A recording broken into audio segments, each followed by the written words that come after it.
नमस्कार दर्शकों, आपके साथ एक बार फिर से हाजिर हूं मैं विवेक शर्मा और आप देख रहे हैं उत्तर बंगाल एवं सिक्किम का 24/7 television news channel SK live. अब बढ़ते आज की प्रमुख खबरों पर विस्तार से। सरकार ने अनलॉक 4.0 में दी बड़ी रियायतें। चलेंगी मेट्रो। 21 सितंबर से 100 लोगों की लिमिट के साथ राजनीतिक धार्मिक कार्यक्रम हो सकेंगे। स्कूल कॉलेज बंद रहेंगे, परंतु कुछ शिक्षण संस्थाओं में भी शुरू होगी पढ़ाई। राज्य अपनी मर्जी से नहीं लगा सकेंगे लॉकडाउन।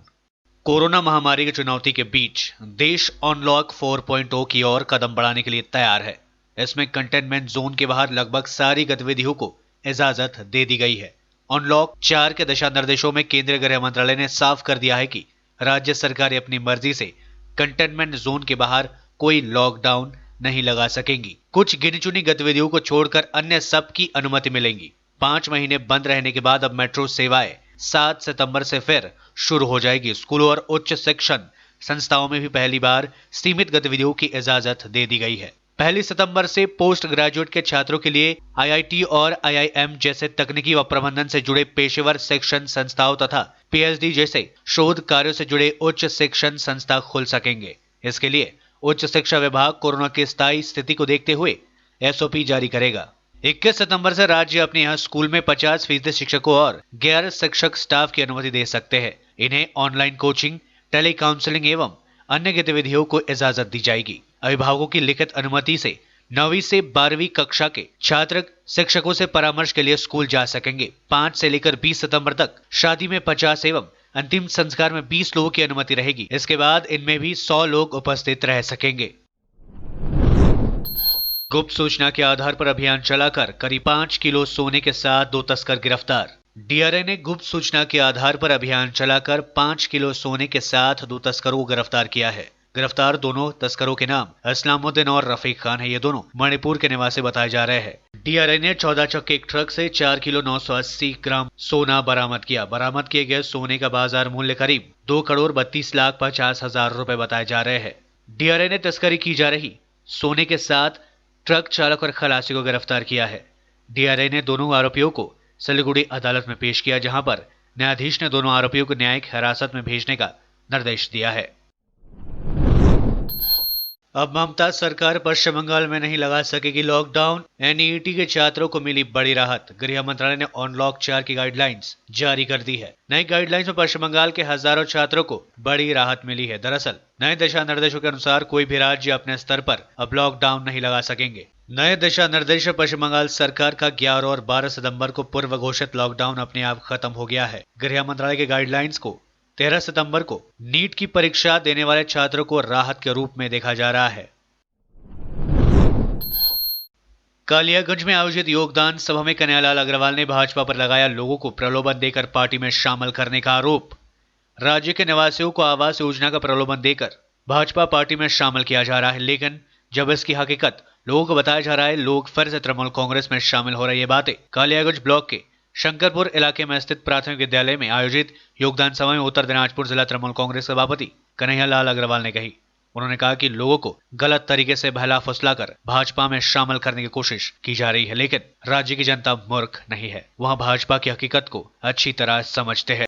इस सभा में शंकरपुर इलाके से काफी संख्या में लोग तृणमूल कांग्रेस में शामिल हुए, जिसको कन्हैयालाल अग्रवाल, कालियागंज के विधायक तपन देव सिंह, ब्लॉक सभापति नेताए वैश्य ने पार्टी का झंडा देकर स्वागत किया। धनकल ग्राम पंचायते शंकरपुर बुथे आज के 25टा परिवार আমাদের দলে আবার যোগদান করেছেন। বিজেপি যেহেতু এখানে একটা মিটিং করেছিল, আমাদের যারা তৃণমূল কংগ্রেসের যারা লোকজন ছিলেন তাদেরকে প্রলোভন দেখিয়ে ভুল বুঝিয়ে তাদের বিজেপি নিজের দলে নিয়ে নিয়েছিল। আজকে আবার ওনাদের আমরা সবাই আমাদের তৃণমূল কংগ্রেসের সবাই যোগদান করেছে। আমি ওনাদের বলেছি যে আপনারা কাউকে ভয় পাবেন না। আপনাদের বিজেপি পঞ্চায়েতের কোনো ক্ষমতা নেই যে কারোর একটা ঘর বিজেপি পঞ্চায়েত কেড়ে নিতে পারবে। যাদের যাদের ঘরের লিস্টে নাম আছে সবাই ঘর পাবে। আর পরিষ্কার আমি একটা মাইকিং করাই দিয়েছি আমাদের এখানকার ব্লক প্রেসিডেন্টকে দিয়ে যে ঘর পাওয়ার জন্য কেউ কাউকে একটা টাকা দিবেন না। সবাই আমাদের দলে আবার যোগদান করেছে। আগামী দিনে আমরা এখানে এই বুথ থেকে এবং এই ধনকল পঞ্চায়েত থেকে আবার আমরা লিড নেব। আর আমি আজকের দিনে 2021 যে বিধানসভা যুদ্ধ তার বিগুলটা আমি আজকে বাজিয়ে দিয়ে গেছি। देश में शुरू होने जा रहा है अनलॉक 4.0 के बीच पिछले 24 घंटे में रिकॉर्ड 78,761 नए मामले सामने आए। संक्रमितों का आंकड़ा 35 लाख के पार पहुंचा। भारत में कोविड-19 के मामले 35 लाख के आंकड़े को पार कर चुका है। रविवार को एक बार फिर कोरोना संक्रमण के मामलों में बड़ा उछाल देखने को मिला। रविवार को एक दिन में 78,761 नए मामले सामने आए। यहां अब तक एक दिन में संक्रमित मामलों की सर्वाधिक संख्या है। लेकिन अच्छी बात यह है कि संक्रमण से स्वस्थ होने वाले लोगों की संख्या 27 लाख से ज्यादा हो गई है और जांच में तेजी आई है। केंद्रीय स्वास्थ्य एवं परिवार कल्याण मंत्रालय की ओर से रविवार को जारी किए गए आंकड़ों के मुताबिक पिछले 24 घंटे में 948 लोगों की मौतें हुई है। इससे मृतकों की संख्या बढ़कर 63,498 पहुंच चुकी है। देश में संक्रमण के मामले 35,42,734 हो गई है, जिनमें से 7,65,302 लोगों का उपचार चल रहा है और 27,13,934 लोग उपचार के बाद इस बीमारी से उभर चुके हैं। संक्रमण के कुल मामलों में विदेशी नागरिक भी शामिल है। पश्चिम बंगाल में कोरोना संक्रमण के 3,102 नए मामले सामने। डिस्चार्ज रेट हुआ 81.42%। वेस्ट बंगाल कोविड-19 हेल्थ बुलेटिन के अनुसार पश्चिम बंगाल में पिछले 24 घंटे में कोरोना वायरस संक्रमण के 3,102 नए मामले सामने आए हैं, जबकि 3,126 मरीज स्वस्थ होकर घर चले गए हैं। वहीं संक्रमण से 53 लोगों की मौतें भी हुई है। राज्य में अब तक कुल कोरोना संक्रमण के मामले 1,56,766 सामने आए हैं, जबकि 1,27,644 लोग अब तक ठीक हो चुके हैं। वहीं संक्रमण से 3,126 लोगों की मौतें हो चुकी है। कोलकाता में 470, हावड़ा में 149 नए मामले दर्ज किए गए, जबकि कोलकाता में 560, हावड़ा में 182 लोग ठीक होकर अपने घर वापस चले गए।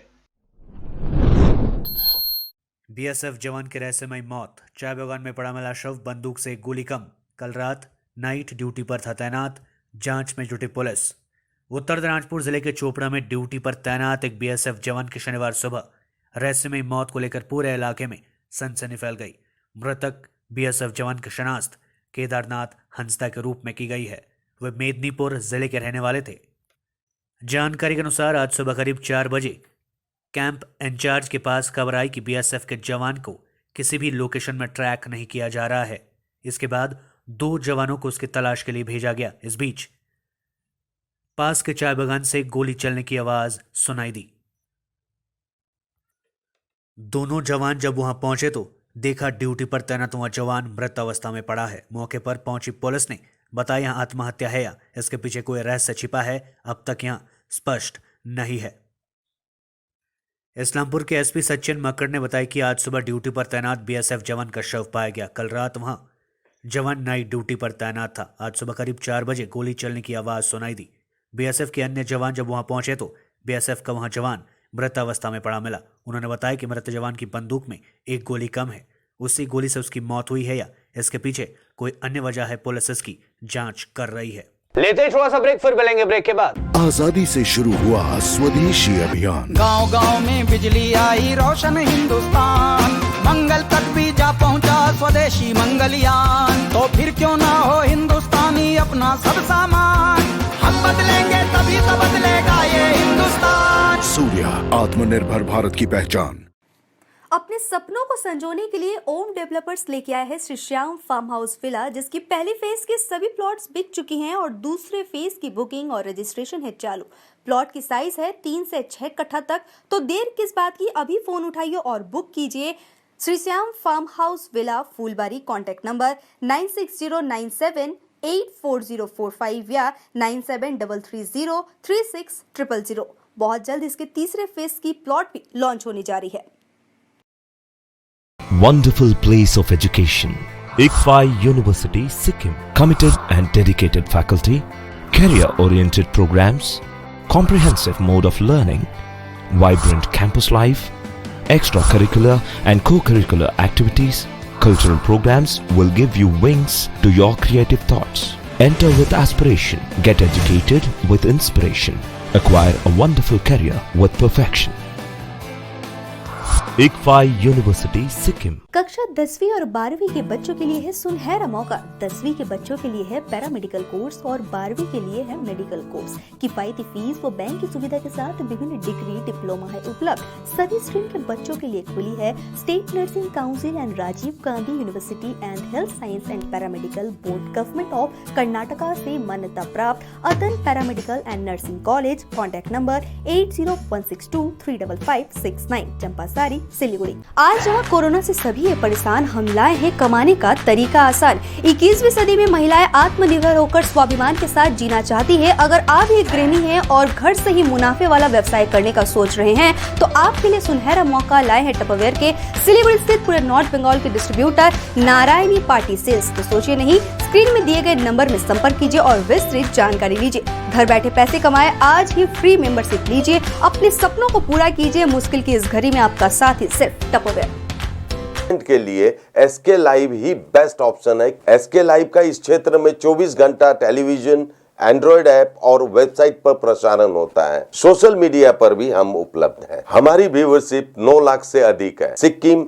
हैथवे और NXT डिजिटल पर, दार्जिलिंग और कालिम्पोंग में दोनों हैथवे और CCN सेटअप बॉक्स पर, तलामपुर से लेके मैनागुड़ी हैथवे पर, सिटी केबल पर सिलीगुड़ी और आसपास, नक्सलबाड़ी से पानी टंकी तक NXT डिजिटल में। तो सोचिए नहीं, कॉल करें 7908554308। ब्रेक के बाद आपका फिर से स्वागत है। बढ़ते हैं खबरों की तरफ। Lions club of Siliguri, sunrise Naxalbari floor और राइस मिल और NST के संयुक्त प्रयास में नक्सलबाड़ी स्थित नक्सलबाड़ी फ्लोर और राइस मिल कैंपस में रक्तदान शिविर आयोजित। रक्तदान शिविर ब्लड प्लस और तराई ब्लड बैंक के सहयोग से आयोजित किया गया था। शिविर में सुबह से ही रक्तदाताओं का व्यापक उत्साह देखा गया। मिल कर्मचारियों ने भी रक्तदान में बढ़ चढ़कर हिस्सा लिया। रक्तदान शिविर में 92 यूनिट ब्लड संग्रह किए गए। नक्सलबाड़ी फ्लोर मिल के प्रमुख नारायण अग्रवाल ने कहा कि कोविड-19 के समय में ब्लड बैंक में रक्त की कमी देखी जा रही है और रक्तदान महादान है। इसी को देखते हुए मिल परिसर में रक्तदान शिविर का आयोजन किया गया और आगामी दिनों में सेवा के कई और कार्य किए जाएंगे। रक्तदान महादान Naxalbari floor and rice mill NST की तरफ से आपका लाइन्स सनराइज से फोन आया था कि यहाँ ब्लड कैंप कराना चाहते हैं। मुझे लड़की बोली, इसने कहा कि पापा ऐसे ऐसे फोन आया, क्या करें? मेरा रक्तदान देने का नाम कोविड की महामारी के चलते रक्त की काफ़ी शॉर्टेज चल रही है। रक्तदान ही महादान है। इसलिए मैंने NST की तरफ से और नक्सलबाड़ी फ्लोर एंड राइस की तरफ से प्रोग्राम ऑर्गेनाइज करके दुनिया में 2.5 करोड़ से ज्यादा लोग हो चुके हैं कोविड-19 से संक्रमित। ब्राजील में मौतों का आंकड़ा 1.20 लाख के पार। यहाँ सीओ पाउलो राज्य में सबसे ज्यादा लोगों की गई जान। दुनिया में कोरोना वायरस से अब तक 2,51,63,150 मामले सामने आ चुके हैं। इनमें 1,75,06,054 मरीज ठीक हो चुके हैं, जबकि 8,46,734 लोगों की मौतें हो चुकी है। ये आंकड़े www.worldometers.info कोरोना वायरस के मुताबिक है। ब्राजील के स्वास्थ्य मंत्रालय के मुताबिक देश में 24 घंटे में 41,350 नए मामले सामने आए और 758 लोगों की मौतें हुई। इसी के साथ यहां मौतों का आंकड़ा 1,20,262 पहुंच चुका है। यहां सियो पाउलो राज्य में सबसे ज्यादा लोगों की मौतें हुई है। बीते 24 घंटे में सियो पाउलो में 250 लोगों की मौतें हुई है। यहां अब तक 29,944 मौतें दर्ज हुई। देश में अब तक 38,46,945 मामले सामने आ चुके हैं। कोरोना वायरस ब्राजील के आदिवासी बाहुल इलाके जवेरी वैली तक पहुंच चुका है। यहां इलाका देश के काफी हिस्सों से कटा हुआ है। यहां मारू और तिकुना समुदाय के एक आदिवासी की संक्रमण से मौत भी हो चुकी है। श्रीनगर के पंथा चौक में सुरक्षा बलों पर हुआ बड़ा आतंकी हमला। 3 आतंकी ढेर परंतु एक ASI भी शहीद। सुरक्षा बलों की कार्रवाई से बौखलाए आतंकियों ने श्रीनगर के पंथा चौक पर पुलिस और CRPF के संयुक्त नाके पर शनिवार देर रात को गोलीबारी की। इसके बाद सुरक्षा बलों ने इलाके को घेर लिया। कश्मीर जोन की पुलिस ने बताया कि क्षेत्र में जब तलाशी अभियान चलाया जा रहा था तभी आतंकियों ने सुरक्षा बलों पर दोबारा फायरिंग की। गोलीबारी में पुलिस के ASI बाबू राम वीरगति को प्राप्त हो गए। मुठभेड़ में 3 आतंकी भी मारे गए हैं। सुरक्षा बलों का ऑपरेशन जारी है। दरअसल कश्मीर में आतंकवाद पर सुरक्षा बलों का तेज प्रहार जारी है। 24 घंटे के दौरान सुरक्षा बलों के इस मुठभेड़ को लेकर 9 आतंकी मारे गए हैं। दक्षिण कश्मीर में 2 अलग अलग मुठभेड़ों में 8 आतंकवादियों को मार गिराया गया है। लगातार तीसरे दिन रिया चक्रवर्ती से CBI की पूछताछ जारी। अभिनेता सुशांत सिंह राजपूत मामले में अभिनेत्री रिया चक्रवर्ती से सीबीआई ने शनिवार को 7 घंटे तक पूछताछ की थी। जांच एजेंसी आज फिर रिया से पूछताछ कर रही है। सीबीआई ने उन्हें 10 बजे डीआरडीओ गेस्ट हाउस बुलाया था। इस दौरान केंद्रीय एजेंसी उनसे ताबड़तोड़ सवाल कर सकती है। इससे पहले शनिवार को सीबीआई ने रिया से लगभग 7 घंटे तक पूछताछ की थी। सिद्धार्थ पठानी, सैमुअल मरांडा, नीरज के सामने भी रिया से पूछताछ की गई। अलीपुरद्वार जिले के भाटाबाड़ी ग्राम पंचायत के सदस्यों पर लगा भ्रष्टाचार का आरोप। मनरेगा के तहत उगाही करने का है आरोप। स्थानीय लोगों ने आरोप लगाया है कि अलीपुरद्वार जिले के भाटाबाड़ी ग्राम पंचायत के शासक दल के पंचायत सदस्यों के बैंक अकाउंट में मनरेगा के तहत ऐसे लोगों का पैसा जा रहा है जो कभी काम पर नहीं आए। कुछ लोग तो मर भी चुके हैं, लेकिन मृतकों के नाम पर भी 100 दिन का काम का पैसा जा रहा है। इसके अलावा ऐसे कई नाम है जो मानसिक रूप से विकलांग है। इसको लेकर स्थानीय लोगों ने ग्राम पंचायत प्रधान और बीडीओ से शिकायत भी की। हालांकि इस संबंध में 20/275 बूथ के पंचायत सदस्य गोपाल दास का कहना है कि आरोप पूरी तरह से गलत है। उन्होंने कहा कि यह विपक्षियों का साजिश है। कुछ जॉब कार्ड के नाम पर गलत हो सकते हैं, लेकिन इस प्रकार का आरोप अपराधीन है और इसमें कोई सच्चाई नहीं है। देखें, এটা ভিত্তিহীন অভিযোগ। এটা পুরোটাই রাজনৈতিক একটা ষড়যন্ত্র আমাকে কালিমালিপ্ত করার জন্য। এই যে অভিযোগটা দেখেন, ইনারা ভয় পাচ্ছে আজকের এই 2.5 বছরের পঞ্চায়েতি রাজের উন্নয়ন দেখে। কারণ দীর্ঘ 10 বছরে যে উন্নয়নটা হয়নি এখানে, আপনার গ্রামের প্রত্যন্ত এরিয়ায় সবার কাছে জিজ্ঞাসা করবেন যে 10 বছরে যে উন্নয়ন হয় নাই, এই 2.5 বছরের সমকক্ষ উন্নয়ন আমি করে দেখিয়েছি। তাই বিরোধীদের আমাকে কালিমালিপ্ত করার জন্য একটা চক্রান্ত চলছে। কারণ এখানে রাজনীতিটা করতে গেলে সূক্ষ্ম উন্নয়ন যার সাথে থাকবে, রাজনৈতিক লোক তার সাথে থাকবে। এটাই পেয়ে ইনারা অবৈধ একটা কমপ্লেন করছে। আমাদের এখানকার যে 275 10/275 নং বুথ কেন্দ্রের পঞ্চায়েত, উনি মৃত মানুষের জব কার্ডের বিল তুলে নিচ্ছেন। গোপাল সিং ও 15 বছর আগে মারা গেছে, সেই গোপাল সিংয়ের জব কার্ডে গোপাল দাস পঞ্চায়েত সদস্য তার অ্যাকাউন্ট অ্যাড করে সে নিজে বিল তুলছে। অথচ ওনার আরও 2-3টো অ্যাকাউন্ট আছে, কিন্তু ওনার ব্যক্তিগত কিন্তু উনি মৃত মানুষের টাকা তুলছে কেন? আমরা এর সঠিক আপনাদের মাধ্যমে বিচার করেছি। আমরা গ্রাম পঞ্চায়েত, বিডিও অফিস সবখানে অভিযোগ করেছি। এরপরে যদি কাজ না হয় আমরা যতদূর যাওয়ার জন্য প্রস্তুত আমরা যাব। वेतन समेत विभिन्न मांगों को लेकर सफाई कर्मियों ने किया प्रदर्शन। बकाया वेतन समेत विभिन्न मांगों को लेकर शनिवार को सफाई कर्मियों का संगठन नॉर्थ बंगाल वासफोर एंड हरिजन वेलफेयर ऑर्गेनाइजेशन के सदस्यों ने अलीपुरद्वार के मुख्य स्वास्थ्य अधिकारी कार्यालय के सामने विरोध प्रदर्शन किया। संगठन के सदस्यों ने बताया कि उनके कुछ सदस्यों को 2 महीने से वेतन नहीं मिल रहा है। साथ ही जयगांव के एक सफाई कर्मी का परिवार कोरोना से पीड़ित है। एक सफाई कर्मी कैंसर से जूझ रहा है। अलीपुरद्वार जिला स्वास्थ्य विभाग उनकी देखरेख नहीं कर रहा है। सफाई कर्मियों के कल्याण के लिए स्वास्थ्य विभाग की ओर से कुछ नहीं किया जा रहा है। इन सभी आरोपों को लेकर आज वे लोग जिले के मुख्य स्वास्थ्य अधिकारी कार्यालय में प्रदर्शन करने पहुंचे थे। संगठन के सचिव गौतम वासफोर्ड ने कहा कि और आरोप लगाया कि जिले में 76 सफाई कर्मी है, इनमें 20 सफाई कर्मियों को 2 महीने का वेतन नहीं मिला है। कोरोना काल में इन सफाई कर्मियों को घर चलाने में काफी दिक्कतों का सामना करना पड़ रहा है। उन्होंने अविलंब सफाई कर्मियों को वेतन समेत अन्य सुविधाएं प्रदान करने की मांग की। साथ ही उन्होंने उनकी मांगें पूरी नहीं होने पर पूरे जिले में जोरदार आंदोलन करने की चेतावनी भी दी है। আলিপুর জেলায় বসবাসকারী সাফাই কর্মচারী যারা উনার অধীনে কাজ করে আসছেন অস্থায়ী সাফাই কর্মী হিসাবে, তাদের দাবি দাওয়া বহুবার উনার সামনে আমরা রেখেছি, সঠিক উত্তর আমরা পাইনি।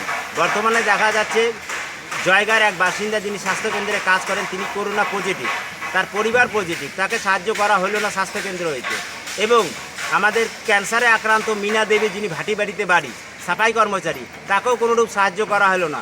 বর্তমান অবস্থায় 2 মাস ধরে সাফাই কর্মচারীদের বেতন বন্ধ, এই বেতনও তারা প্রদান করা করছেন না। এই বিষয়টা আপনাদের মাধ্যমে আমরা আলিপুরবাসীকে, ডিএম সাহেবকে, এসডিও সাহেবকে, প্রতিরক্ষা মন্ত্রী, স্বাস্থ্যমন্ত্রী এবং ডিএচএস সাহেব স্বাস্থ্য ভবনকে আমরা জানাতে যাচ্ছি এই অনীহার কারণটা কি, তার সঠিক জবাব চাচ্ছি। আমরা এখানে উপস্থিত 15 জন আছি। করোনা মহামারীর কারণে আমরা একত্রিত বেশি একটা করতে পারি নাই।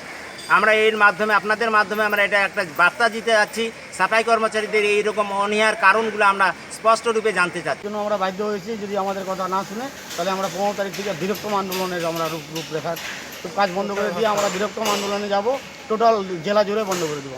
বেতন পাচ্ছে না কয়জন? 20 জনের অবস্থা আজকে এই কোভিড-19 মধ্যে, এই অবস্থার মধ্যে কী করে মানুষ চলবে, কী করে খাবে বলেন। आज के लिए बस इतना ही। तमाम विशेष खबरों के लिए बने रहिए एसके लाइव के साथ। आपका समय, आपकी खबर। धन्यवाद।